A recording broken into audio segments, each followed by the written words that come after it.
नमस्कार, स्वागत है आप सभी का ग्रैंड एशियन न्यूज पर। तमाम खबरों के साथ मैं हूं शाहीन खान। सबसे पहले एक नजर आज की हेडलाइंस पर।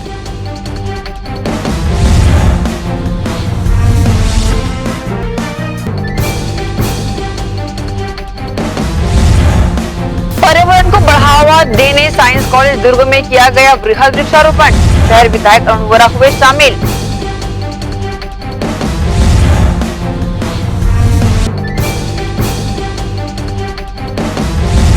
अस्थायी मेडिकल स्टाफ का प्रदर्शन लगातार जारी। मोर्चा खोल की नियुक्ति की मांग।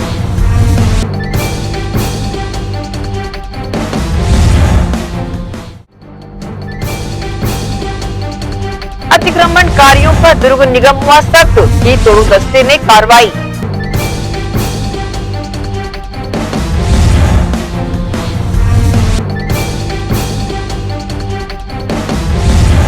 शहर में शांति व्यवस्था बनाए रखने हेतु नेवई थाना क्षेत्र के 2 निगरानी बदमाशों को किया गिरफ्तार।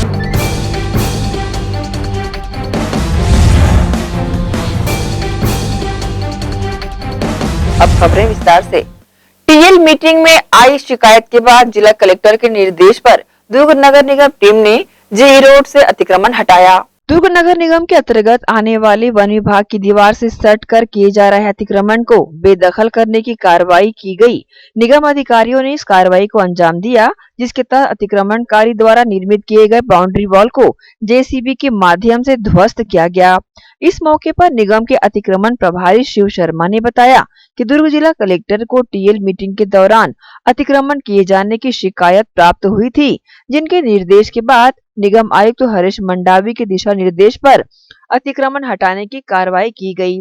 कार्रवाई के दौरान अतिक्रमण प्रभारी शिव शर्मा के साथ निगम के तोड़ू दस्ते की टीम मौजूद रही। ग्रैंड एशियन न्यूज के लिए दुर्ग से नसीम फारूकी की रिपोर्ट। गुड़गांव हरियाणा की फॉर्च्यून फिश प्रोड्यूसर कंपनी अन्य प्रदेशों की तर्ज पर छत्तीसगढ़ प्रदेश के मछली पालक किसानों को भी सब्ज बाग दिखाकर करोड़ों का चूना लगाकर फरार हो गई है, जिसकी ठगी का शिकार होने के बाद प्रदेश सहित जिले के मछली पालक किसान न्याय के लिए दर दर भटक रहे हैं। तालाब की ओर टकटकी लगाकर देखते यह मछली पालन करने वाले वह किसान हैं जिन्हें हरियाणा की एक कंपनी ने सब्ज बाग दिखाकर ठग लिया है और अब यह सभी प्रशासनिक महकमों का दरवाजा खटखटा रहे हैं कि कोई तो इनकी मदद करो और इनके खून पसीने की कमाई जो हरियाणा की कंपनी लेकर फरार हो गई है उसे वापस दिला दो। सभी प्रशासनिक महकमे का दरवाजा खटखटाने के बाद अब ये पहुंचे हैं अंतरराष्ट्रीय ह्यूमन राइट ऑर्गेनाइजेशन के पास, जहां इस ऑर्गेनाइजेशन ने इनकी बातों को अपने तरीके से आला अधिकारियों एवं प्रशासनिक मंत्रियों तक पहुंचाया है। आप भी सुनिए ये किसान क्या कहते हैं। इसमें मेरा जो अमाउंट लगा है, मेरा एजेंट है राजकुमार जायसवाल, उनके माध्यम से मुझे जानकारी मिला है और उनके साथ में सुबीर भंडारी भी थे। उन लोग आके मेरे घर में मुझे बताया गया है और मुझे तालाब भी दिखाया गया है। तालाब देख के मुझे भरोसा हुआ है कि हाँ मछली पालन करते हैं और उसमें जो मुनाफा होता है तो हमको हर महीना 75,000 रुपये देगा और ऐसे भरोसा दिला के हमको मतलब पैसा लगाया गया है। कंपनी में 5 लाख रुपये लगाया हूँ आरटीएस के माध्यम से। आरटीएस के माध्यम से लगाने के बाद में तो पैसा चला गया कंपनी में। हर महीना बोले थे 75,000 रुपये करके आएगा, लेकिन 3 महीना तक देखते रहा, पैसा नहीं आया। उसके बाद में मैं 3 महीना के अंत में चेक भी दिया था कंपनी वाले 5.5 लाख रुपये। तो चेक को बैंक में लगाया। बैंक में लगाने के बाद मुझे चेक बाउंस का नोटिस मिला, उसको मैं कोर्ट के माध्यम से लगाया हूँ, तो अभी तक उससे कार्रवाई नहीं हुआ। मुझे न्याय दिया जाए और मेरा पैसा वापस किया जाए। और मुझे इस कंपनी के बारे में बताया गया कि ये भारत सरकार मोदी सरकार का नील क्रांति नाम का एक योजना है, क्योंकि मोदी सरकार कहते हैं कि 2022 तक किसानों का आय डबल करना है, उसी का एक माध्यम है। ऐसी ही योजना के तहत किसानों का आय बढ़ाने के लिए हम लोगों को भेजा गया है। ऐसे करके विश्वास दिलाया और मैं एक छोटा किसान हूँ। मैं अपने 2 जवान बेटी है, उसकी शादी करने के लिए जो मैं पैसा रखा था शादी करूँगा से करके, अब मुझे बताया गया कि योजना 15 महीने का है और 15 महीने में आपका पैसा डबल हो जाएगा। तो मैंने सोचा कि चलो 15 महीने का सवाल है, पैसा डबल हो जाएगा, फिर ठसन से अपने बच्चियों का शादी कर लूँगा। ऐसे करके मैंने इस पैसे को इस कंपनी में लगाया है। और 15 महीने तो क्या, यहाँ तो बहुत सारे समय 6 महीने हो गए आएंगे करके पैसे बोलते हैं, लेकिन अभी तक आया नहीं पैसा। और इसकी शिकायत हमने बहुत से अधिकारियों के पास किया है, गृह मंत्री के पास, कृषि मंत्री के पास, कलेक्टर के पास, लेकिन किसी ने अभी तक इसका कोई जवाब नहीं दिया, कोई आश्वासन नहीं मिला, हमें न्याय नहीं मिला। मेरे खेत में लोगों ने आया, इन लोगों ने देखने के लिए, घूमने के लिए, तो बोला ये एक स्कीम है हमारे पास, इसमें मछली पालन कर सकते हो आप, मछली पालन से आपको अच्छा फ़ायदा मिलेगा। इस टाइप का ये गवर्नमेंट का भी योजना है।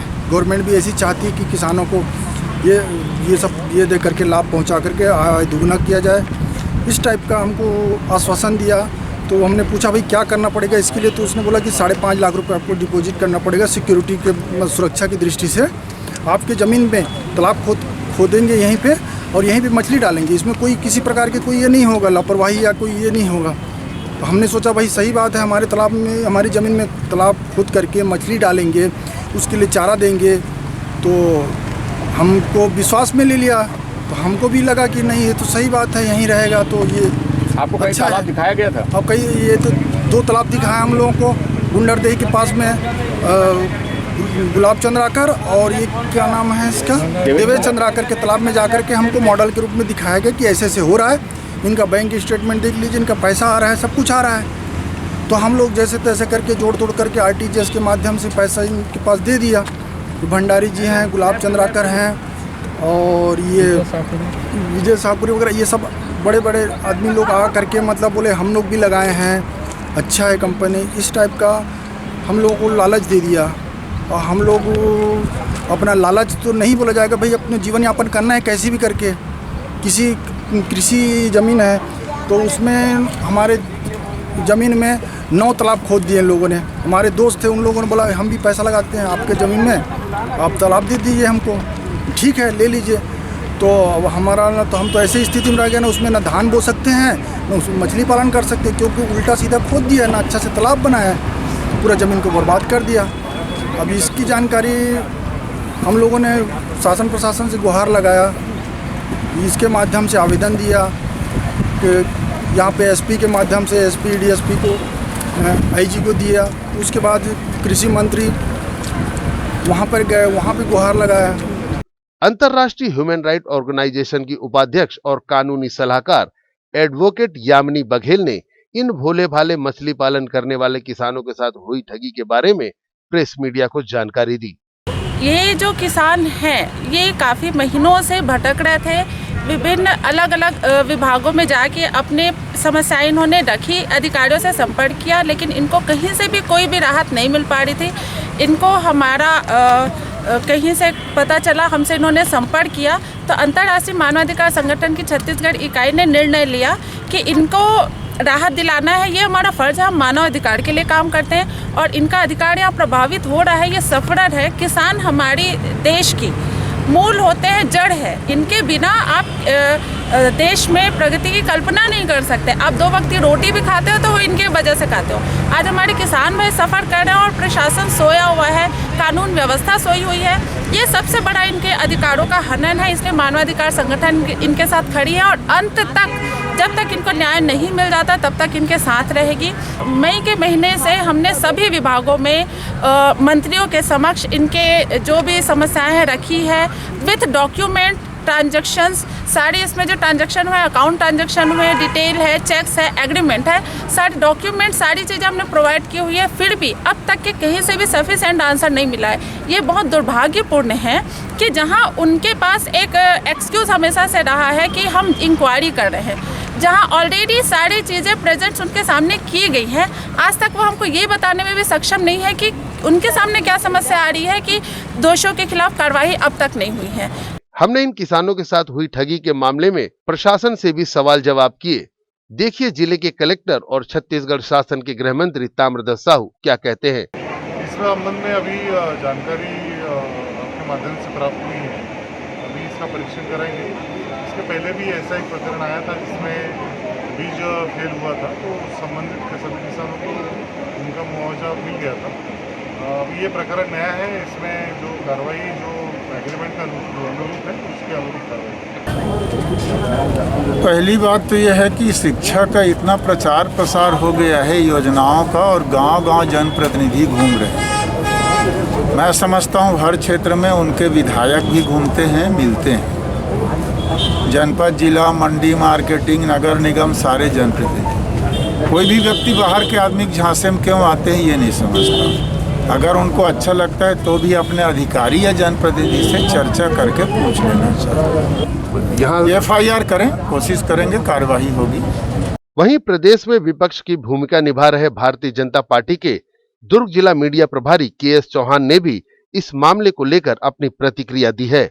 देखिए, ये वाली जो कंपनी है, जो हरियाणा की गुड़गांव वाली जो कंपनी है, वो पहले भी दूसरे राज्यों में इस टाइप के फ्रॉड्स कर चुकी है, और जिसकी भनक राज्य सरकार में पहले कुछ लोगों को थी, लेकिन उसके बावजूद भी वो यहाँ पर पैर पसार सकती है। तो इसका मतलब कि किसी की मिली भगत के साथ ही ये सब चीज़ें फ्रॉड किया जा सकता है। जो बहुत करोड़ों रुपए का यहाँ पर जो फ्रॉड हुआ है वो बिना मिली भगत के नहीं किया जा सकता।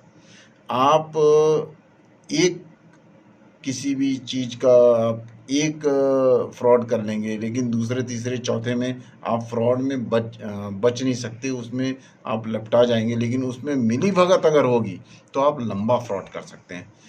मेरी गुजारिश है, ऐसे किसी भी कंपनी से बचें जिसमें आपको अनुभव ही नहीं है। ऐसे कोई भी निवेश आप मत करें जिसमें आपको अनुभव ही नहीं है, और ऐसे लोभ लुभाने जो प्रोजेक्ट्स होते हैं उसमें तो एकदम बहुत ज़्यादा बचें, क्योंकि उनका अस्तित्व नहीं है। अगर मान लीजिए कि उस कंपनी का अस्तित्व छत्तीसगढ़ में ही होता तो एक तब भी एक भरोसेमंद चीज़ होती है, लेकिन दूसरे राज्य की इस टाइप की कंपनी यहाँ पर करके आ चुकी है। और पहले उसने ना ही तो कोई नमूना बताया है कि ऐसा जो मत्स्य पालन का जो उन्होंने यहाँ पर प्रोजेक्ट बता रहे थे, ऐसा कोई नमूना भी नहीं था पहले कभी बाहर में। लेकिन उसके बावजूद भी लोगों ने उसमें इन्वेस्ट किया और वो लेके भाग गए। इसमें बहुत हद तक हमारी जनता की जागरूकता का भी प्रश्न उठता है, और इस टाइप के राज्य सरकार को भी ऐसे जागरूकता के कुछ न कुछ कार्यक्रम बनाने चाहिए, ऐसे कुछ एड्स भी देने चाहिए जिससे लोग जागरूक हो सकें और इस टाइप के फ्रॉड्सों से बच सकें। आज शायद शासन प्रशासन के खामोश होने की वजह से ही प्रदेश और जिले के मछली पालन करने वाले किसान दर दर भटक रहे हैं, और इनकी सुनने वाला कोई भी नहीं। शासन प्रशासन के ढुलमुल रवैये से कहीं ना कहीं इनकी मिलीभगत होने की बू भी आ रही है। लेकिन अब मामला अंतर्राष्ट्रीय ह्यूमन राइट ऑर्गेनाइजेशन ने अपने हाथ में ले लिया है। देखना होगा कि ऑर्गेनाइजेशन किस तरह से ठगे गए इन भोले भाले किसानों को उनका हक दिला पाती है। ग्रैंड एशिया न्यूज के लिए भिलाई से संतोष शर्मा की रिपोर्ट। बीते कुछ हफ्तों से जिले सहित भिलाई शहर में अपराध के ग्राफ को बढ़ते हुए देख हिंदू युवा मंच द्वारा अतिरिक्त पुलिस अधीक्षक को ज्ञापन सौंपा गया। साथ ही पुलिस प्रशासन का जनता के प्रति खराब होते रवैये से भी अवगत कराया। बीते हफ्ते क्षेत्र में लगातार 2 बार फायरिंग की घटना को अंजाम दिया गया। साथ ही पूरे जिले में कई आपराधिक घटनाओं का ग्राफ बढ़ चुका है। लगता है कि अपराधी बेखौफ हो गए हैं। इस बात की गंभीरता को देखते हुए हिंदू युवा मंच ने गुरुवार को सेक्टर 6 स्थित पुलिस कंट्रोल रूम पहुंचकर अतिरिक्त पुलिस अधीक्षक संजय कुमार ध्रुव को एक ज्ञापन सौंपा। इस ज्ञापन के माध्यम से शहर में बढ़ रहे अपराध के ग्राफ को कम करने की मांग की, और साथ ही वर्तमान में शहर की जनता के साथ पुलिस महकमे के बिगड़ते व्यवहार की जानकारी भी उपलब्ध कराई। हिंदू युवा मंच के पदाधिकारी एवं कार्यकर्ताओं ने पहले तो पुलिस कंट्रोल रूम को घेर लिया, फिर वार्तालाप का दौर प्रारंभ हुआ। थोड़े समय बाद यह वार्तालाप विवाद में बदलता नजर आ रहा था, परंतु पुलिस प्रशासन के जिम्मेदार अधिकारियों ने इसे वार्तालाप तक ही सीमित रखने में अहम भूमिका निभाई। ज्ञापन के संबंध में अतिरिक्त पुलिस अधीक्षक संजय कुमार ध्रुव ने मीडिया को जानकारी दी। ये भिलाई दुर्ग के हिंदू युवा मंच के कृष्णा चौहान और उनके समर्थक यहाँ पर आए हुए थे, और उन्होंने यहाँ पर ज्ञापन सौंपा है मुझे शहर में बढ़ते हुए अपराधों और नशे के कारोबार पर अंकुश लगाने को। और हमने उनको बोला है कि पुलिस इसमें कार्रवाई कर रही है और इसमें सकारात्मक बदलाव बहुत जल्द नजर आएगा। सर, पुलिस के व्यवहार को लेकर भी कुछ सवाल उठाए जा रहे थे उनके द्वारा। पुलिस का व्यवहार मैंने उनको बताया कि हो सकता है कि कुछ लोगों की गलतियां जो है आप पूरे लोग पे डाल रहे हैं, हो सकता है 2-4 लोगों का व्यवहार ठीक नहीं होगा। हम उन 2-4 को ठीक करेंगे और कोशिश करेंगे कि समस्त पुलिस का 100% व्यवहार जो है आम जनता के साथ अच्छा रहे और अपराधियों पर सख्त रहे। वहीं शहर में बढ़ते हुए अपराध के संबंध में ज्ञापन देने वाले हिंदू युवा मंच के पदाधिकारियों ने भी अपनी बातें मीडिया के समक्ष रखते हुए कहा कि निराकरण जल्द न होने पर उग्र आंदोलन भी किया जा सकता है। जिले में इतना अपराध बढ़ गया है, अपराधी को कुछ नहीं हो रहा, एसपी बदले जा रहे हैं, मुख्यमंत्री का जिला है, गृह मंत्री का जिला है, उसके बावजूद यहाँ पे 5-5 मंत्री होने के बावजूद आपराधिक घटना इतनी बढ़ रही है और कुछ कर नहीं पा। ट्रांसफर के सिवाय सरकार कुछ नहीं कर सकती। अगर कोई करने की स्थिति में आता है उस समय तक उसका ट्रांसफर हो जाता है। अगर कोई टीआई किसी कार्यकर्ता पे जुआ सट्टा खेलते हुए कार्रवाई करता तो उसको लांछकारी करता तो उसे भी क्या करता तो क्या करे। इसलिए पुलिस को जगाने आए कि अपनी जो वर्दी की कसम खाई थी प्रशासन के दबाव में दब के उसको ख़त्म ना करें और आने वाले समय को और इस जो स्टील सिटी है ये बच्चों के पढ़ने के लिए पूरे देश में सुरक्षा माना जो आपराधिक गतिविधियों के कारण बदनाम ना हो जाए। इसलिए हम छत्तीसगढ़ की भावनाओं को यहाँ के एडिशनल एसपी को आए थे, अभी हमने उनको शांतिपूर्ण से अपनी बातों को रखा है। अगर उसके बाद भी अपराध को हम अंकुश नहीं लगा पाएंगे तो हम भी औरों की तरह उग्र आंदोलन करने के लिए बाध्य होंगे।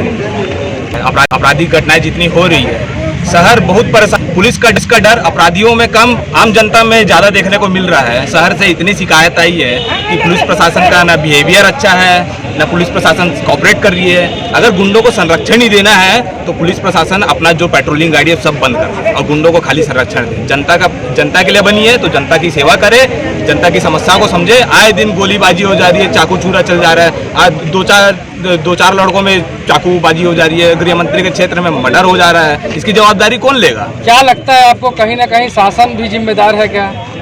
शासन का ऐसा है कि गृह मंत्री साहब तो हमारे सो रहे हैं। सबसे पहली बात ये, पुलिस में कोई कंट्रोल नहीं है। हाईटेक सिटी मानते हैं ना, हम पूरे देश में दुर्ग भिलाई हाईटेक सिटी माना जाता है। गृह मंत्री जी हमारे 10 किलोमीटर रेंज में रहते हैं। अब शहर को सुरक्षा हमारी पुलिस प्रशासन देगी, इसलिए आज सारी समस्याओं को लेकर आज हमारे अतिरिक्त पुलिस अधीक्षक सेक्टर 6 संजय ध्रुव साहब के पास हमने ज्ञापन दिया है। अपनी मांग ज्ञापन के अनुसार हमने रखी है। नशे का व्यापार भी जिस तरीके से जुनवानी रोड में चल रहा है, आप देख ही रहे होंगे, कैफे के आड़ में पूरे हुक्का बार संचालित किए जा रहे हैं। पुलिस एक दिन जाती है, 2 दिन जाती है। अभी कुछ ही रोज पहले जिले के नए पुलिस अधीक्षक ने अपना पदभार संभाला है और उनके पदभार संभालने के बाद पुलिसिया कार्रवाई काफी सख्त हो गई है। बावजूद इसके कुछ अपराधियों के हौसले बुलंद नजर आते हैं और वह खुलेआम अपराधों को अंजाम दे रहे हैं। देखना होगा कि पुलिस प्रशासन पर इस ज्ञापन का क्या असर पड़ता है। ग्रैंड एशियन न्यूज के लिए भिलाई से संतोष शर्मा की रिपोर्ट। इसी के साथ ही रुकेंगे एक छोटे से ब्रेक के लिए, जल्द हाजिर होते हैं। आप सब बने रहिए ग्रैंड एशियन न्यूज के साथ।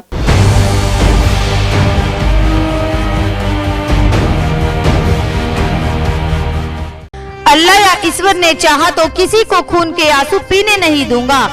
कोई ज्योतिष पंडित तांत्रिक मुझसे पहले काम करके दिखाए, उसे 31 लाख रुपए का नगद इनाम। फैक्ट्री में आग लगने के कारण इनकी कंपनी बंद हो गई, न नौकरी मिली न पगार। तभी किसी ने समीर जी सम्राट जी का नंबर दिया।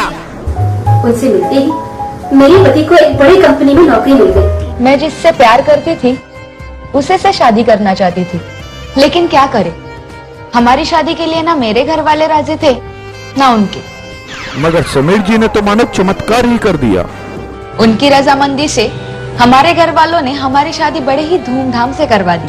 जैसे नौकरी, कारोबार, सौतन व दुश्मन को दिन में तारे दिखलाना, देश विदेश की यात्रा में रुकावट, बीमारी में दवा का ना लगना, जमीन जायदाद व कोर्ट कचहरी के झगड़े, लव मैरिज जैसी जटिल से जटिल समस्याओं का मात्र 7 घंटों में बस एक फोन पर घर बैठे समाधान। तंत्र मंत्र यंत्र के सम्राट, भारत के नंबर 1 गोल्ड मेडलिस्ट मियां समीर जी सम्राट, हरिद्वार वाले। मोबाइल 9896415491।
लॉकडाउन में विवाह की चिंता क्यों करें?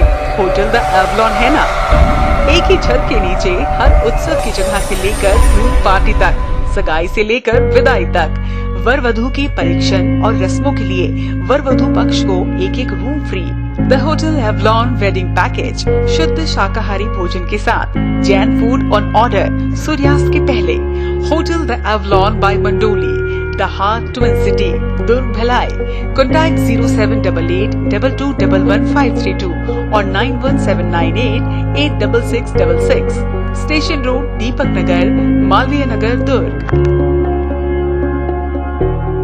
श्री शंकराचार्य हॉस्पिटल 750 बिस्तरों का आधुनिक अस्पताल एवं 150 MBBS सीटों का मेडिकल कॉलेज। उपलब्ध सुविधाएं 24 घंटे आकस्मिक चिकित्सा सुविधा, विशेषज्ञ चिकित्सक सुविधा, डिलीवरी एवं टीकाकरण सुविधा, 24 घंटे एम्बुलेंस सेवा सुविधा एवं आधुनिक उपकरणों से सुसज्जित ऑपरेशन थिएटर, नवीनतम उपकरणों से सुसज्जित पैथोलॉजी लैब, एक्सरे एवं सोनोग्राफी की सुविधा, ICU, ICCU, NICU, MRI, CT scan एवं डायलिसिस यूनिट्स की सुविधा उपलब्ध। न्यूनतम दर पर दवाएं उपलब्ध। मोतियाबिंद ऑपरेशन, जननी सुरक्षा योजना, राष्ट्रीय स्वास्थ्य बीमा योजना, मुख्यमंत्री स्वास्थ्य बीमा योजना के अंतर्गत चिकित्सा सेवा उपलब्ध। स्मार्ट कार्ड सेवा उपलब्ध है। OPD टाइमिंग सुबह 9 बजे से शाम 4 बजे तक।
ब्रेक के बाद आप सबका स्वागत है। दुर्ग शहर विधायक की उपस्थिति में NSUI ने साइंस कॉलेज दुर्ग में वृक्षारोपण किया।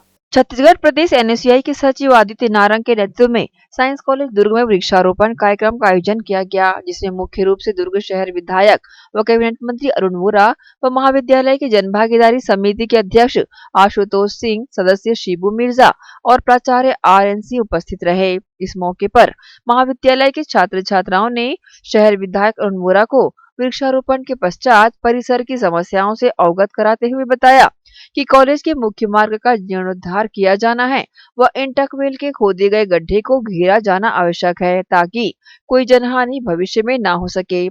इसके साथ ही विद्यालय में मौजूद अन्य समस्याओं से भी शहर विधायक को अवगत कराया गया। कार्यक्रम में शाहिल विश्वकर्मा, गिरीश गायकवाड़, मुरली डट सेना, भरत देवांगन, टोकेश यादव के साथ NSUI के कार्यकर्ता व विद्यालय के छात्र छात्राएं बड़ी संख्या में शामिल रहे। ग्रैंड एशियन न्यूज के लिए दुर्ग से नसीम फारूकी की रिपोर्ट। सेक्टर 10 स्थित हिंदुस्तान पेट्रोलियम के पेट्रोल पंप में उपभोक्ताओं की सुविधा का ख्याल रखते हुए साप्ताहिक और मासिक ऑफर रखा गया है। पेट्रोल भरवाने आए 2 पहिया 4 पहिया वाहन चालक इसका लाभ उठा सकते हैं। टाउनशिप के ग्लोब चौक सेक्टर 10 में संचालित हिंदुस्तान पेट्रोलियम के पेट्रोल पंप में सदैव ग्राहकों की सुविधाओं का विशेष ख्याल रखा जाता है।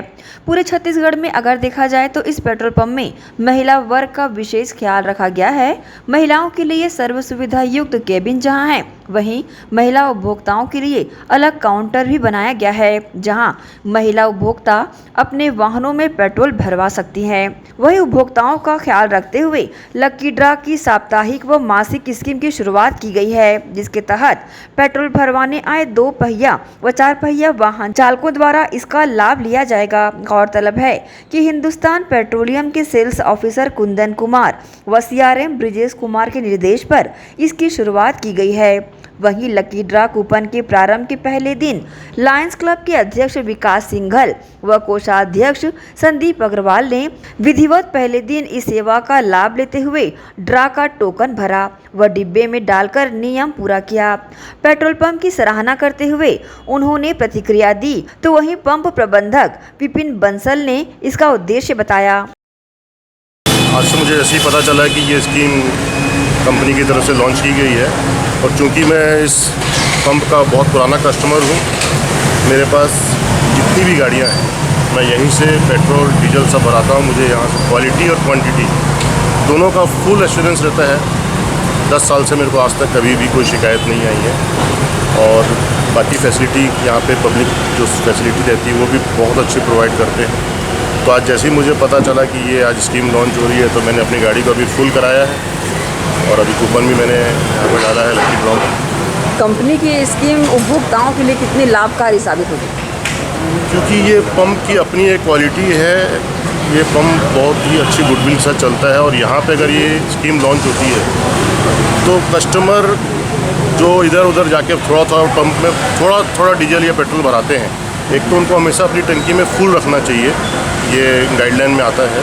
तो क्योंकि काफ़ी कम पेट्रोल बोलते हैं क्वांटिटी में रहने से एवोपरेट होता है, तो कस्टमर के लिए अवेयरनेस प्रोग्राम भी है कि आप टंकी फुल कीजिए, अच्छा पेट्रोल भराइए, अच्छी जगह से भराइए, आपको क्वांटिटी क्वालिटी की गारंटी मिलती है। तो ये स्कीम से फ़ायदा होगा। जी, आज हमने एक लकी ड्रॉ कूपन आज से लागू हुआ है और इसमें हमारे जो HPCL के हमारे जो CRM साहब हैं ब्रिजेश कुमार जी और हमारे सेल्स ऑफिसर हैं कुंदन कुमार जी, उनकी गाइडलाइन में ये एक स्कीमा शुरू हुई है। इसमें उपभोक्ताओं को हम प्रेरित कर रहे हैं कि आप वो गाड़ियों में कुछ कस्टमर होते हैं जो कभी बहुत 50-100 रुपये पेट्रोल डालते हैं, उनको वो ज़्यादा क्वांटिटी में पेट्रोल भरवाएं और उससे उनको बेनिफिट ये दिया जा रहा है कि हम इसमें एक वीकली और मंथली और मेगा ड्रॉ करेंगे। उसमें जैसा कि आपने देखा कि हम वीकली 3 प्राइजेस हैं, मंथली 3 प्राइजेस हैं और मेगा 3 प्राइजेस हैं। मेगा प्राइजेस तो 5000, 3000, 2000 के प्राइजेस हैं और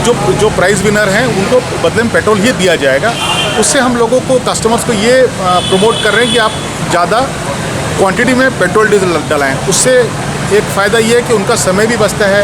आप अभी जैसा देख रहे हैं कि काफ़ी भीड़ है, पंप में बहुत लाइन लगी हुई है, तो उनका वो समय बचता है। और दूसरा जैसा की गाइडलाइंस में हमने पढ़ा है कि अगर टंकी में ईंधन कम होता है तो उसमें एवापोरेशन के चांसेस ज़्यादा होते हैं। उस तरह से ग्राहक जो है अपनी एवापोरेशन कॉस्ट भी ज़्यादा पेट्रोल डलवा के कम कर सकता है। सर, उपभोक्ताओं से आप लोगों की कनेक्टिविटी के क्या माध्यम रखे गए? ये जो कूपन्स जो उपभोक्ता भर के बॉक्स में डाल रहा है उसमें उपभोक्ता का नाम, मोबाइल नंबर और गाड़ी नंबर है। जो भी कूपन निकलेगा उपभोक्ता को उसके मोबाइल नंबर पर सूचित किया जाएगा कि वो विनर हैं और वो आके यहाँ से अपना प्राइज़ ले सकते हैं।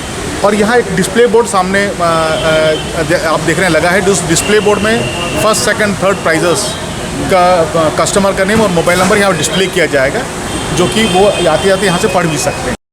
बहरहाल इस सुविधा का लाभ उपभोक्ताओं को मिलेगा। BMCC के डीलर विनू जैन ने उपभोक्ताओं को इसकी शुभकामनाएं दी है। ग्रैंड एशियन न्यूज के लिए शाहीन खान की रिपोर्ट। इसी के साथ ही रुकेंगे एक और छोटे से ब्रेक के लिए। जल्द हाजिर होते हैं, आप सब बने रहिए ग्रैंड एशियन न्यूज के साथ।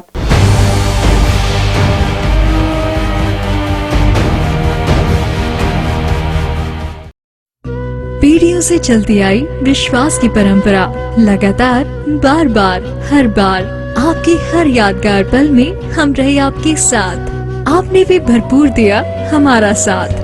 संजोए हैं जो आपने सपने, हम करते रहेंगे उसे पूरा। आपके सहयोग और विश्वास की इस परंपरा ने दी है हमें ऊर्जा। पारक ज्वेलर्स के 4 मंजिला बृहद शोरूम, सोने चांदी डायमंड कुंदन का भव्य शोरूम, साथ ही पूरे प्रदेश में कॉर्पोरेट गिफ्ट का सबसे बड़ा showroom park jewellers, power house और आकाश गंगा सुपेला भिलाई। हमारी अन्य कहीं कोई शाखा नहीं है। हाँ तो भाइयों और बहनों, शुरू हो रहा है यूरोप का वर्ल्ड कप। सिर्फ सोनी पर दिखेगा। रोज होगी फाइट होगी टाइट, कहीं दिखे might, future bright, chance light, goal. धक्का मत मार, किक मार। ये मेरा खेल खेले मेरी दूसरी कंट्री। बड़े नाम करे, काम करे, बड़े कोई करे पार्टी शाड़ी, कोई मले बाम मले। Please troll the opposition carefully. ये मेरा खेल खेले मेरी दूसरी। यूरोप के सबसे बड़े टाइटल के लिए देसी फिरंग्स तो है क्रेजी, पर कौन सी होगी आपकी दूसरी कंट्री? यूरो 2020 11 जून से। सोनी पे दिखेगा। सोरियासिस रोग वात, पित्त और कफ प्रकृति पर आधारित है। सोरियासिस रोग एक कुष्ठजन्य रोग है।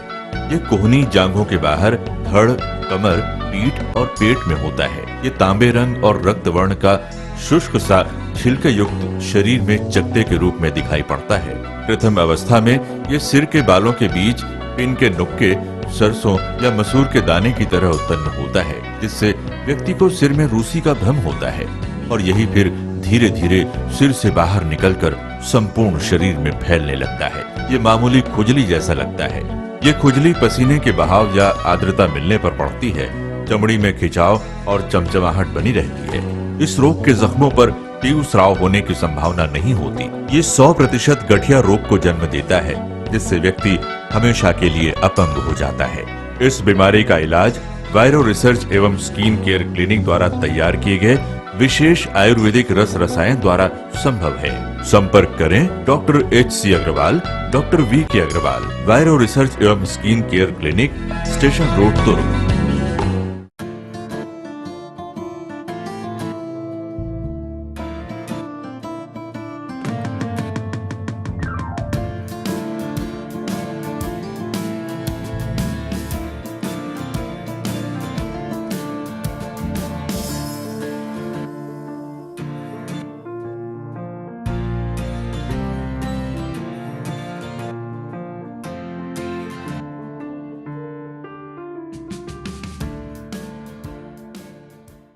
मैं जब अपने बालों को कोम करती थी तो मेरे काफ़ी ज़्यादा बाल कोम्बिंग से टूट जाते थे और सीजनल चेंजेस की वजह से डैंड्रफ भी होता था। फैमिली में भी कुछ लोगों को ये प्रॉब्लम थी।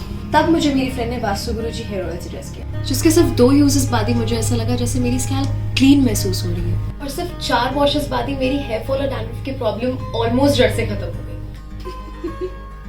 और इस ऑयल की सबसे अच्छी बात यह है कि ये होममेड है और उससे भी अच्छी बात यह है कि ये वर्क करता है।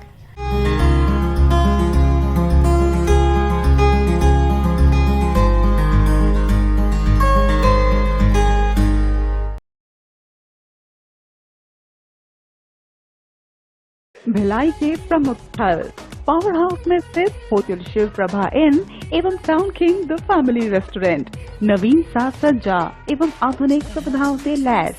हमारी विशेषताएं economic suite, executive suite, premium suite and presidential suite. Town king the family restaurant, लाजवाब स्वाद से भरपूर नाश्ते एवं भोजन की उत्तम व्यवस्था। Banquet hall, party hall, conference hall, free Wi-Fi internet, new elevator, travel assistance, safe deposit vault and godown, special tariff plan for corporate, marriage and other functions. Online booking facilities available. Sweet home away from home. Power House railway station व bus stand से मात्र 500 metre पर स्थित hotel Shiv Prabha inn and town king the family restaurant 46 C market अपना KC laws के बाजू में। Power house Bhilai. Contact 98932 15251 और 8966 981590।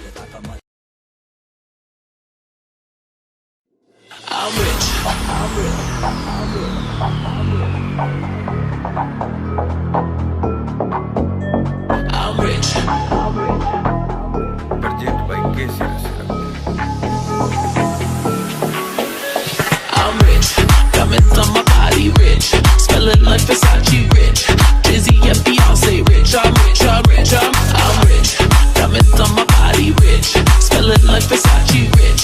Dizzy and Beyonce rich. I'm rich. I'm rich. I'm rich. Diamonds on my body rich. Smelling like Versace rich. Jay-Z and Beyonce rich. I'm rich, I'm rich, I'm rich.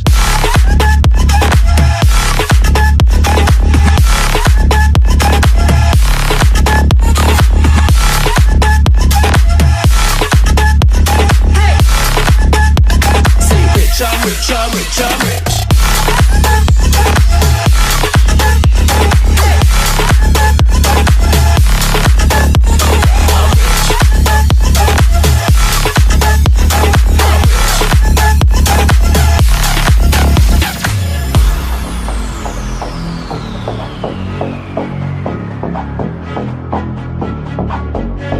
I'm rich.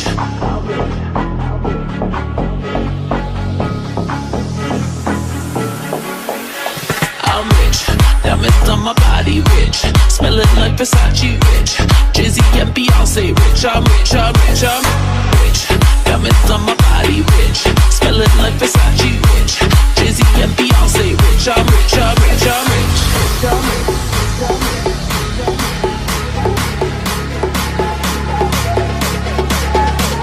I'm rich. Diamonds on my body.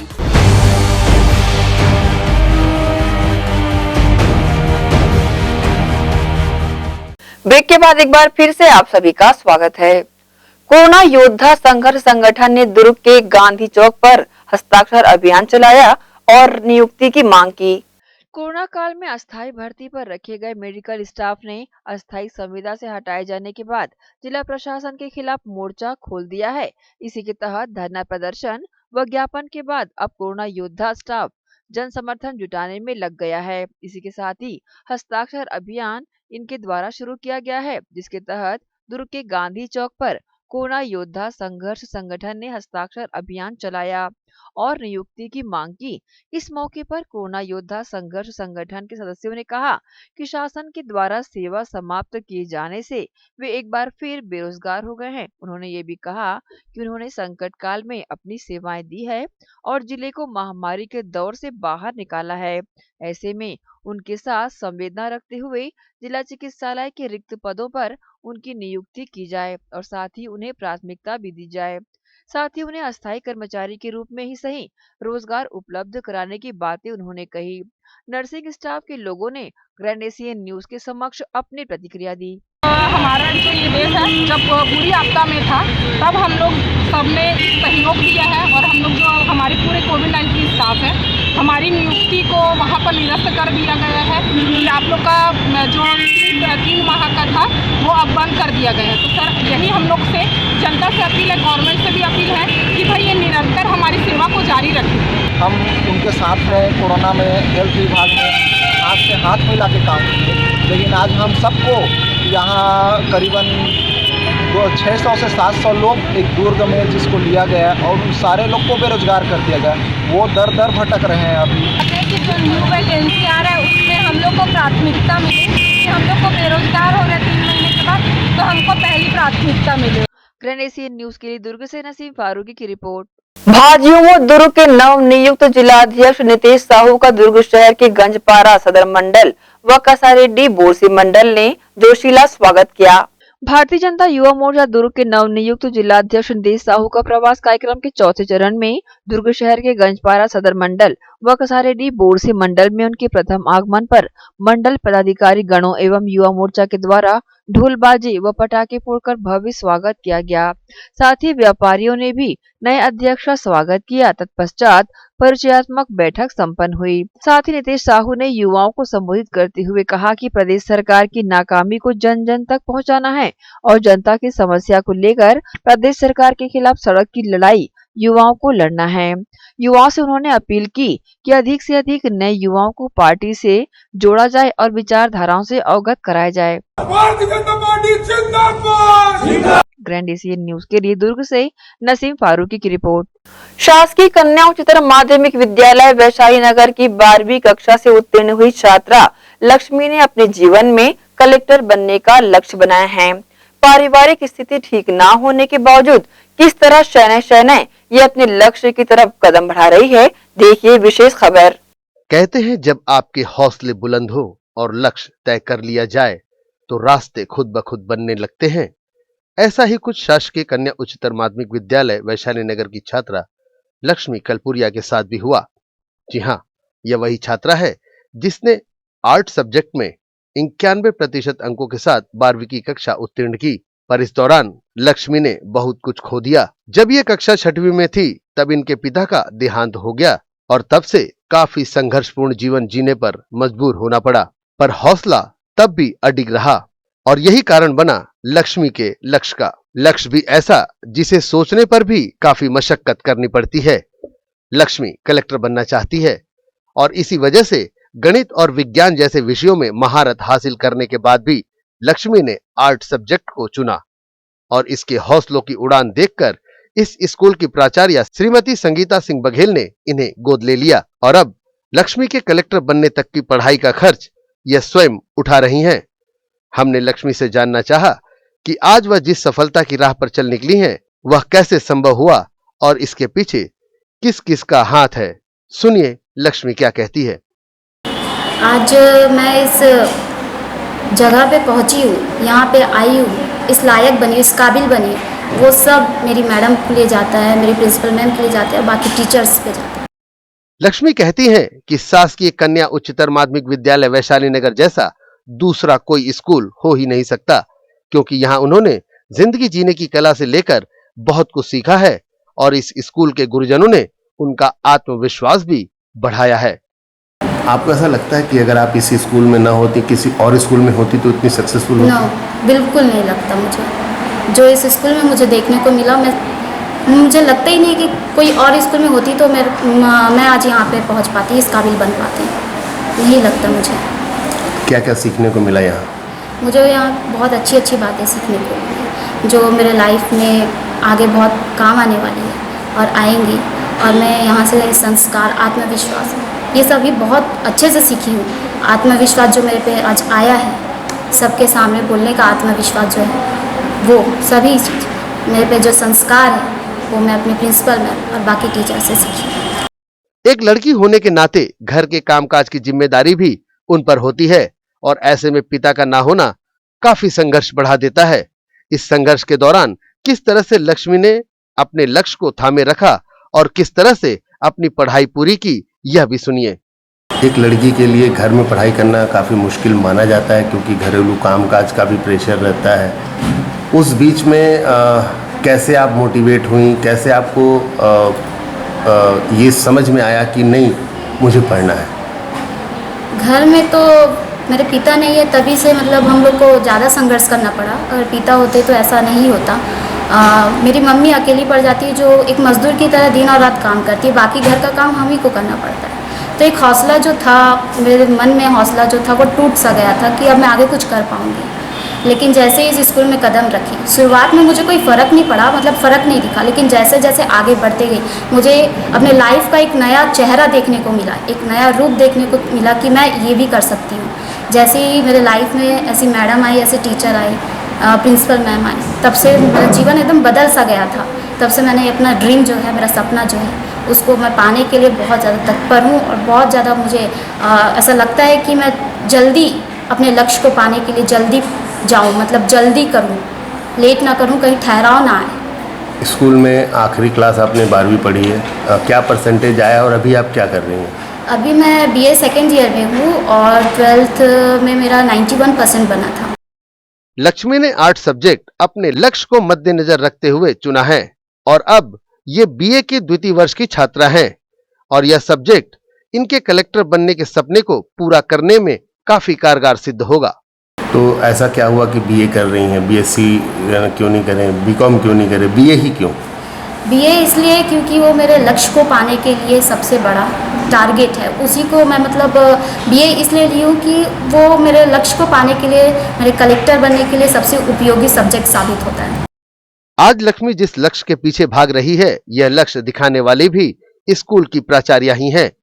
School में प्रवेश लेने के बाद अपने जिंदगी की सच्चाई अपने गुरुजनों के साथ लक्ष्मी ने साझा किया और उन दिनों को याद करते हुए लक्ष्मी आज भी रो पड़ती हैं। यह सब सुनने के बाद स्कूल की प्राचार्या ने लक्ष्मी की मदद करने का संकल्प लिया। आपने अपना लक्ष्य कलेक्टर बनने का रखा है? तो आपके इस लक्ष्य में जैसा कि आप बता रहे हैं कि अब तक प्रिंसिपल मैडम ने आपकी इतनी हेल्प की है जी। तो अब तक आपके लक्ष्य के रास्ते में मैडम अभी क्या सपोर्ट कर पा रही हैं अभी? मेरे लक्ष्य को दिखाने वाली ही मेरी मैम है। इतना मैं आपसे कहूँगी कि मेरे लक्ष्य को दिखाने वाली ही मेरी मैम है, मेरी प्रिंसिपल मैम है, बाकी टीचर्स। मैं लक्ष्य के बारे में सोची भी नहीं थी। मैं जब इस स्कूल में आई इस लक्ष्य के बारे में सोची नहीं थी, लेकिन धीरे धीरे मैंने सोचना चालू किया कि मुझे अपने ज़िंदगी में कुछ करना है, अपने लाइफ में कुछ बन के दिखाना है, क्योंकि लड़कियों का जो जीवन होता है बहुत मुश्किल होता है, संघर्ष भरा होता है। इसलिए मैं सोच ली कि मुझे कलेक्टर बनना है। तो मैंने मैम को अपनी पूरी तकलीफ़ बताई, पूरे प्रॉब्लम बताया कि ऐसा ऐसा है। तो मैम ने तभी से मेरा साथ दिया, तभी से मेरे को मतलब मोटिवेट करते आई हैं अपने लक्ष्य को पाने के लिए। लक्ष्मी बताती हैं कि स्कूल की प्राचार्य श्रीमती संगीता सिंह बघेल उनकी जिंदगी में एक रहनुमा की तरह आई हैं, जिन्होंने उनके सारे पढ़ाई का खर्च उठा लिया है और तब से लक्ष्मी ने भी अपने लक्ष्य को पाने में तेजी लाई है। और लक्ष्मी कलेक्टर बनने के बाद सबसे पहले अपनी प्राचार्य और अपनी माताजी को अपने समक्ष देखना चाहती हैं। अभी जैसे आप बता रहे हैं कि आपकी मम्मी भी काम करती हैं, तो अभी जो आप BA सेकेंड ईयर कर रही हैं, इसकी फीस वगैरह कैसे भरी जा रही है? ये सभी चीज़ मेरी प्रिंसिपल मैम कर रही हैं। BA जो मेरे को कॉलेज पढ़ा रही है वो सभी मैम कर रही है। अगर मैम नहीं होती तो मैं कॉलेज नहीं पढ़ती, क्योंकि मेरी मम्मी अकेले ये नहीं कर पाती और ये दर्द को मैं भी महसूस करती हूँ, इसलिए ठहराव सा आ गया था। लेकिन जैसे ही मेरी प्रिंसिपल मैम ने मेरा साथ दिया, मैंने अपने लक्ष्य को पाने में तेज़ी ला दी, रफ्तार ला दिया। जैसा कि आपने बताया कि आपका लक्ष्य है कलेक्टर बनना जी। तो आप अपने आप को जब कलेक्टर बना हुआ देखेंगे जी, तो उस समय सबसे पहली बार जब आपका शपथ ग्रहण होगा, आप अपने केबिन में बैठेंगी जी, सबसे पहले आप किसको देखना चाहेंगे अपने सामने? अपनी प्रिंसिपल मैम और अपनी मम्मी को। हमारी शुभकामनाएं आपके साथ। शासकीय कन्या उच्चतर माध्यमिक विद्यालय वैशाली नगर की प्राचार्य संगीता सिंह बघेल संक्षेप में अपने स्कूल की होनहार छात्रा लक्ष्मी के बारे में हमें जानकारी दे रही हैं और कहती हैं कि लक्ष्मी के लक्ष्य को पाने में वह पूरी मदद करेंगी और शायद जब लक्ष्मी अपने लक्ष्य को पालें और कलेक्टर की कुर्सी पर बैठे हुए उन्हें देखें, यह सोचकर ही उनका गला भर आता है। और अब विद्यालय की प्राचार्य संगीता सिंह बघेल का भी एक लक्ष्य बन गया है कि वो लक्ष्मी को कलेक्टर की कुर्सी पर बैठा देखें। लक्ष्मी जो है हमारे स्कूल की बहुत ही ब्रिलियंट स्टूडेंट रही है और जब मुझे उनकी क्लास टीचर से पता चला, चांदू मैडम, क्लास टीचर ने मुझे बताया कि इसके पिता जो हैं जब ये कक्षा 6वीं में थी तभी से गुजर गए और माता के ऊपर बहुत बड़ा बर्डन आ गया है पूरे परिवार को संभालने का, तो वो घर घर में जाकर खाना वाना बनाती है और बड़े मुश्किल से गुजारा होता है। तो हमने इसकी सहायता करनी तब से शुरू कर दी थी, इनको स्कूल की लाइब्रेरी से पुस्तकें देना और अतिरिक्त कक्षाओं के लिए टीचरों को प्रेरित किया कि इसको और समझाएं। तो इसका परिणाम ये निकला कि लक्ष्मी जो है उस साल 19-20 के सेशन में 91% अंकों से इसने परीक्षा पास की। और जब इसने मुझे ये बताया कि मैं कलेक्टर बनना चाहती हूँ मैडम, और मैंने इसीलिए मुझे BA में जा पढ़ाना है और आर्ट सब्जेक्ट मैंने इसलिए लिया है कि मैं इसको बहुत विस्तार से पढ़ सकती हूँ और अपने लक्ष्य को पाने के लिए मैं आसानी से जा सकती हूँ। तो बहुत अच्छा एक वाक़या है जो मैं आप लोगों से शेयर करना चाहूँगी। जब ये पुरस्कार पाने के लिए हमारे जो कलेक्टर जी हैं आदरणीय सर्वेश्वर भूरे जी, जब हम उनके पास गए और उनसे कलेक्टर साहब ने इनसे पूछा कि क्या बनना चाहती हो, तो इसने बड़े ही आत्मविश्वास से कहा कि मैं कलेक्टर बनना चाहती हूँ आपके जैसे। तो कलेक्टर सर ने कहा मेरे जैसे नहीं, तुम तो मेरे से बेहतर कलेक्टर बन के दिखाओगी।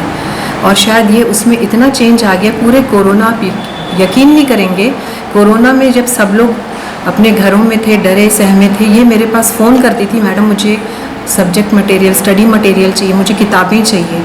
उसकी ये जो उत्कट इच्छा देखकर मैं भी रोक नहीं पाई, मैंने कैसे भी यहाँ वहाँ से बुक्स खरीदी और इसको मुहैया कराई ताकि इसका समय जो है, ये खाली जो समय है व्यर्थ ना चला जाए। और इसने पूरी मेहनत करके पढ़ाई भी की और अब भी ये जो है एक तरह से बोलिएगा मैंने इसे गोद ले लिया है, इसके कॉलेज की पढ़ाई और बाकी आगे अंत तक जो भी इसका रहेगा, इसके सफ़र में मैं पूरा साथ दूंगी, ये मैंने प्रण कर लिया है। यही नहीं, हमारे शाला के ऐसी कोई भी बच्ची जो अपने कुछ अलग अलग निर्धारित करी हैं, सबका लक्ष्य अलग अलग है। कोई वैज्ञानिक बनना चाहता है, कोई इंजीनियर, डॉक्टर। तो मेरा यही प्रयास रहता है कि मुझे ये मौका मिला है कि हमारे स्कूल की बच्चियों को ये मैं सपोर्ट करूं और उनको उनके लक्ष्य तक पहुंचाने में अपनी महती भूमिका अदा करूं। ये मेरी जिम्मेदारी है। जैसा कि बच्ची ने लक्ष्य रखा है कलेक्टर बनने का, और बेशक वो एक दिन कलेक्टर बनेंगी, क्या महसूस होगा उस दिन जब कलेक्टर की कुर्सी पर उन्हें बैठा हुआ देखेंगे आप? ये कल्पना करके ही मेरे जो गला है वो अवरुद्ध हो जाता है खुशी से। अच्छा लगेगा। जब से लक्ष्मी के पिता का देहांत हुआ तब से पूरे परिवार सहित लक्ष्मी की माताजी का संघर्ष भी बढ़ गया और इनकी माता ने सिर्फ 12वीं तक ही पढ़ाने का सपना अपनी आंखों में संजो लिया। लेकिन यह कहां संभव था, क्योंकि लक्ष्मी ने तो कुछ और ही सोच रखा था। मैं तो नहीं पढ़ाना चाहती थी आगे की, मैम सर लोग सब पैसे दिए तभी पढ़ पाई। मैं 12वीं तक बस पढ़ाना चाहती थी, प्रिंसिपल मैम आगे बढ़ाई है। आज आपकी बेटी बहुत अच्छे नंबरों से पास हुई है, आगे उसका सपना है कलेक्टर बनने का। जी। तो क्या लगता है कलेक्टर बनेंगी? जी बनेंगे, उसके प्रिंसिपल मैम है ना। अब तक जो उसका इतना अच्छा सफ़र रहा है, उसके लिए क्या मैडम को क्या कहोगे आप? धन्यवाद करती हूँ मैडम सर, प्रिंसिपल मैम। कैसे संभव हो पाया कि स्कूल में पढ़ाने के लिए जब इनके पिता नहीं थे, कितना संघर्ष करना पड़ा? बहुत कठिन से समय गुजरा है। 12वीं क्लास तक मैं पढ़ाना चाहती थी, उसके आगे क्या क्या किए? आप क्या क्या किए उस समय में? वो समय वो बहुत तेज गुजरा है उस समय। मैम सर लोग इधर अप्लाई किए तभी पढ़ पाई है बच्ची, प्रिंसिपल मैम पढ़ाई है।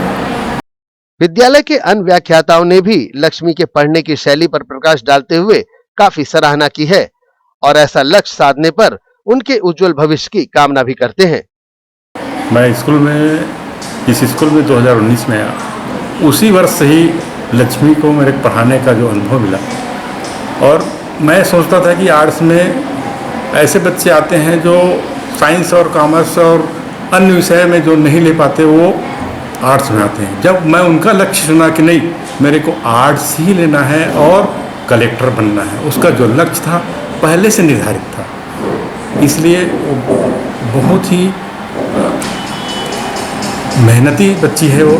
और जो भी हमने उसको पहले से तैयारी करवाते थे वो हमारे से आगे, वो आप एक अध्याय आगे पढ़ के तैयारी करते थे। और उसके बारे में कहना बहुत ही मुश्किल है कि बहुत बढ़िया लड़की है।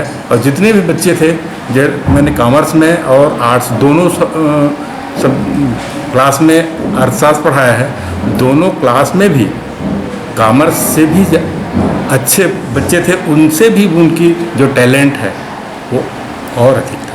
मतलब सर एक चीज़ कहा जा सकता है, या आप ये बताएं कि एक गुरुजन होने के नाते जी ऐसा शिष्य पाना मेरे लिए बहुत सौभाग्य का विषय है कि मैं ऐसा स्टूडेंट को पढ़ाने का मेरे को मौका मिला है। क्योंकि मेरा पहला अनुभव है कि, और दूसरे साल जब आया तो वहाँ ऐसे बच्चे थे जो बताया शुरू में ही कि आर्ट्स में जो बच्चे हैं वो छटे हुए बच्चे आते थे, मतलब जो हम साइंस नहीं ले पाते हैं या कॉमर्स नहीं ले पाते हैं, लेकिन इनका लक्ष्य निर्धारित है कि हमें आर्ट्स ही लेना है और आर्ट्स में ही पढ़ के हमें आगे बढ़ना है और कलेक्टर बनना है। शुभकामनाएं देंगे उनको जी, उनके वो लक्ष्य में वो कलेक्टर बने, और वो कलेक्टर उनका सपना नहीं, हमारा सपना पूरा होगा, हमें गौरवान्वित होगा, हमारे स्कूल को गौरवान्वित होगा।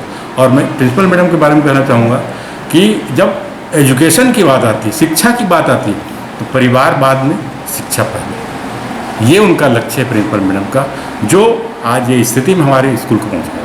क्लास 10 में जब मैं विज्ञान पढ़ाने जाया करती थी, तो उसे जब भी विज्ञान पढ़ाते समय इतनी क्यूरियोसिटी होती थी, उसके प्रश्नों को देखकर लगता था इस लड़की में इतना जुनून है कुछ जानने के लिए। और आगे जब उसने चयन किया आर्ट्स लेने का, तो मैंने उससे पूछा कि तुम इतनी अच्छी स्टूडेंट हो लेकिन आर्ट्स में क्यों जा रही हो? तो उसने बताया कि मेरा लक्ष्य है कि मैं एक कलेक्टर बनूं और अपने ज़िले की सेवा करूं। और इसके साथ ही जब मैंने मैडम को बताया तो उस बच्ची का इंटरेस्ट विज्ञान में होते हुए भी साथ में कला के विषय में आकर इतनी उत्सुकता से हर चीज़ की जानने की कोशिश करती थी, जिसमें हमारी प्राचार्य मैडम ने भी उसको बहुत अधिक साथ दिया और आगे बढ़ने के लिए प्रेरित करती रही हमेशा। और वो समय समय पर ATL कक्ष में, मैं ATL प्रभारी हूँ, ATL लैब में आकर टेक्निकल इश्यूज़ के बारे में भी बहुत सारी चीज़ें जानने की कोशिश करती थी।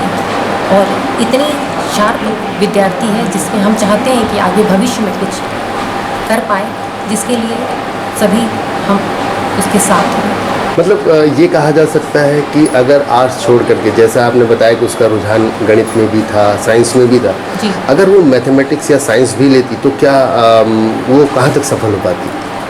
उसका विज्ञान और गणित में भी बहुत अच्छी जानकारी थी, उसमें भी बहुत अच्छा पढ़ती थी, लेकिन उसका रुझान कलेक्टर बनने के लिए था, तो उसने कला विषय को लिया और चाहती है कि वो समाज के लिए कुछ कर पाए। और विज्ञान विषय में भी बहुत अच्छा करती है, हम मान के चल रहे हैं और मानते हैं।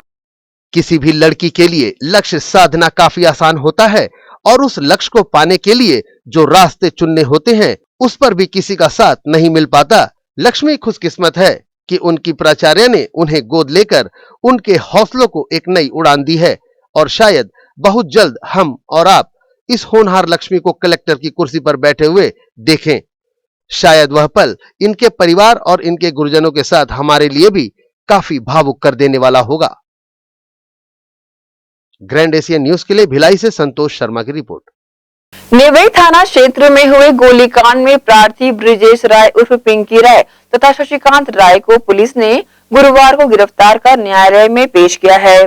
शहर की शांति व्यवस्था बनाए रखने के लिए पुलिस प्रशासन द्वारा ये कार्रवाई की गई है।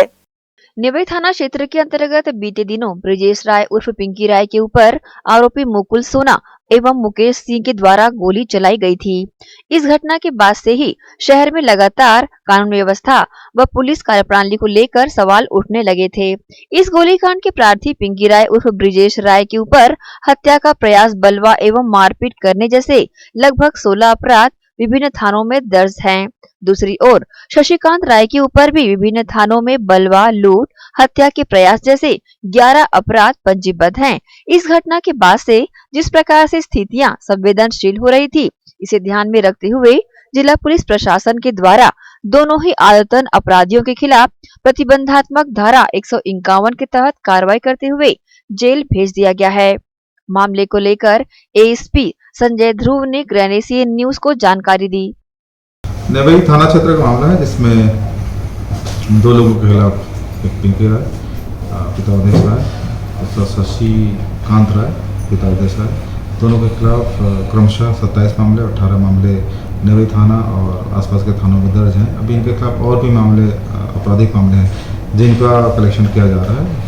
और चूँकि शांति भंग होने के अंदेशा को ध्यान रखते हुए इनके खिलाफ एक पृथक से 151 की कार्रवाई की गई है और साथ में जिला बदर हेतु एक प्रतिवेदन पुलिस अधीक्षक महोदय के द्वारा प्रशासन को लिखा गया है। दुर्ग जिले में जो आपराधिक तत्व हैं जिनके विरुद्ध 3 या 3 से अधिक अपराध दर्ज हैं, उनको हम गुंडा सूची में ला रहे हैं और ऐसे दर्जनों हैं जिनकी संख्या हमारे पास है। उनके खिलाफ गुंडा की सूची लाई जा रही है, प्रतिबंधात्मक कार्रवाई की जा रही है, 110 की कार्रवाई की जा रही है। साथ में ऐसे आदतन अपराधी जो कि सुधरने का नाम नहीं ले रहे हैं और लगातार उनकी अगर अपराध पंजीबद्ध नहीं भी हो रहे हैं, पब्लिक की शिकायत आ रही है, इवन मौखिक शिकायत भी आ रही है, ऐसे आदतन अपराधियों के खिलाफ जिला बदर की कार्रवाई हेतु प्रतिवेदन प्रेषित किया जा रहा है। अभी वर्तमान में 5 लोगों के खिलाफ जिला बदर कार्रवाई भेजी गई है। देखिए 5 जुलाई को जो फायरिंग हुआ था उस पर से अपराध का नहीं था। अपराध में ये पाया गया था कि अज्ञात तत्वों के द्वारा फायरिंग की गई है और यह बात सत्य है कि वो अंधेले में अज्ञात तत्वों ने अपनी पहचान छुपा ली थी, लेकिन पुलिस ने उसमें मेहनत करते हुए 24 घंटे के अंदर उनको चिन्हांकित कर लिया था। जैसे ही वो आरोपी चिन्हांकित हुए वे फरार हो गए थे। और जहाँ तक सोशल मीडिया की बात है, सोशल मीडिया का उपयोग वो वाईफाई के माध्यम से कर रहे हैं, अपने मोबाइल का इस्तेमाल नहीं कर रहे हैं स्मार्टली। तो पुलिस की जो साइबर सेल है वो इसमें लगी हुई है, क्योंकि सोशल मीडिया का जो जानकारी है उसको लाने में संबंधित एजेंसी से थोड़ी समय की आवश्यकता पड़ती है, वो ही शीघ्रता से पूरी किया जा रहा है और वो भी हम बहुत जल्द सॉर्ट आउट कर लेंगे। बहरहाल आदतन अपराधियों के खिलाफ प्रतिबंधात्मक कार्रवाई के तहत जेल भेजा गया है। ग्रैंड एशियन न्यूज के लिए गौरव तिवारी के साथ शाहीन खान की रिपोर्ट। इसी के साथ ही आपसे देंगे इजाजत। आप सब बने रहिए ग्रैंड एशियन न्यूज के साथ। नमस्कार।